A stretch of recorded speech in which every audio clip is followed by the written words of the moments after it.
কাঁচা আম ফুরিয়ে যাওয়ার আগেই বানিয়ে নিন কাঁচা আমের ম্যাঙ্গো বার। এই ম্যাঙ্গো বারটা খাইলেও আফসোস থাকবে, না খাইলেও আফসোস থাকবে। তো আমার কাছে মনে হয় যে আপনি খেয়েই আফসোস পূরণ করুন, কারণ এতটা বেশি ভালো লাগে এই ম্যাঙ্গো বারটা। আপনার কিন্তু অনেক সারা বছরের জন্য সংরক্ষণ করে রাখতে পারেন।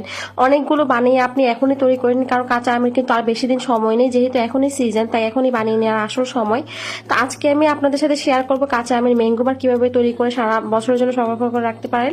চলুন রেসিপিটা শেয়ার করে দিচ্ছি। এখানে আমি নিয়েছি কাঁচা আম। এখানে আমি মোট বড় সাইজে 3টা আম নিয়েছি কাঁচা আম আর কি। তো আমি ছোট ছোট টুকরো করে কেটে নিয়েছি, উপরে প্রথমে ছিলকাটা ছুলিয়ে নিয়েছি আর কি। এভাবে ছোট ছোট কেটে নিলে সেদ্ধ হতে তাড়াতাড়ি সুবিধা হয়, তাই আমি প্রথমে একটু ছোট করে টুকরো করে কেটে নিচ্ছি। এই ম্যাঙ্গো বার খাওয়ার পরে ভাই সবাই যে এত বেশি পছন্দ করেছে, মনে হয়েছে আরো বানাতেই হবে, কারণ এই অল্প ম্যাঙ্গো বার দিয়ে তো বাসায় কারোরই মনে শান্তি লাগবে না, সবারই আফসোস লেগে আছে যে আরো খাওয়া লাগবে। তাই আমি আবারও রিপিট করতে হবে আর কি এই রেসিপিটা আমি যেরকম তৈরি করেছি। তো যাই হোক, এখানে আমি ম্যাঙ্গো বার বানানোর জন্য প্রথমে আমটা কিন্তু ভালোভাবে ধুয়ে নিয়েছি। ধুয়ে তারপরে আমি পানিতে সেদ্ধ করার জন্য দিয়ে দিয়েছি। তো ঢাকনা খুলে 5 মিনিট পর ঢাকনাটা খুলে নিয়েছি। 5 মিনিট পর আমটা মনে হচ্ছে মোটামুটি সেদ্ধ হয়েছে, এখনো পারফেক্টলি সেদ্ধ হয়নি। তো ঢাকনাটা আমি আবারও দিয়ে দিয়েছি, দিয়ে আমি আরো 5 মিনিট সেদ্ধ করেছি। এখন আমটা ঠিক ভালোভাবে গলে গিয়েছে। এখন দেখুন চাপ দিলে আমটা গলে যাচ্ছে।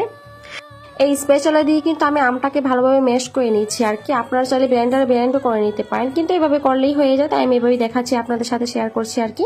তো এভাবে করার পর আমি একটা ছাঁকনি নিয়েছি বড় সাইজের। এই ছাঁকনি দিয়ে কিন্তু অবশ্যই চেলে নিতে হবে, তাহলে কিন্তু ফ্রেশ পিউরিটা বের হবে আর কি। আপনারা যদি ব্লেন্ডারে ব্লেন্ড করেন তারপরেও কিন্তু ছাঁকতেই হবে আর কি চালনি দিয়ে। তো আমি কিন্তু ফ্রেশ পিউরিটা বের করে নিচ্ছি। তো ফ্রেশ একদমই দেখুন, একদম ফ্রেশ একটা পিউরি বের হয়ে এসেছে।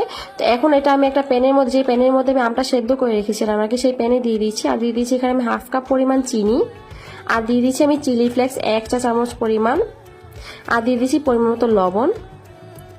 খুব বেশি লবণ দেওয়ার প্রয়োজন নেই, অল্প দিলেই হবে। আর দিয়ে দিচ্ছি আমি সামান্য পরিমাণ ফুড কালার, 2-3 ড্রপস দিলেই হবে। এখন কিন্তু চুলাটা আমি অন করে দিয়েছি। এখন খুব ভালোভাবে সবকিছু একসাথে মিক্স করে নিতে হবে।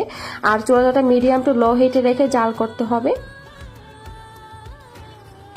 দেখবেন আস্তে আস্তে কিন্তু ঘন হতে শুরু করবে। আর এই আম যেহেতু এখন এত বেশি গরম পড়েছে, আসলে ছাদে আপনি যদি সকালবেলা তৈরি করেন, সারাদিন রাখলেই কিন্তু আপনার আম সত্ত্বা এমনিতেই তৈরি হয়ে যাবে, খুব বেশি সময়ও লাগবে না, একদিনই তৈরি হয়ে যায়। তো এখানে আমি একটু ভাজা জিরার গুঁড়া দিয়েছি আর কি, এতে কিন্তু ভালো একটা ফ্লেভার আসে, সেই জন্য দিয়েছি। নাড়তে নাড়তে যখন এরকম ঘন হয়ে আসবে, সেই পর্যায়ে বুঝতে হবে এখন আমসত্ত্বটা রেডি, একদম রেডি, বানানোর জন্য রেডি। অ্যাকচুয়ালি একদমই তো রেডি হয়নি, তো বানানোর জন্য রেডি আর কি। এখন আমি যেই পাত্রে সেট করবো আর কি, যে প্লেটের মধ্যে, তো সেই প্লেটে আমি একটু সরিষার তেল আগে থেকে মেখে যে যেন সুন্দরভাবে উঠে আসে যখন আমসত্ত্বটা শুকাবে আর কি। তো সেখানে আমি দিয়ে দিচ্ছি। তো দিয়ে আমি এটাকে ভালোভাবে সেট করে দিচ্ছি আর কি, সব দিকে সমানভাবে দিয়ে দিতে হবে।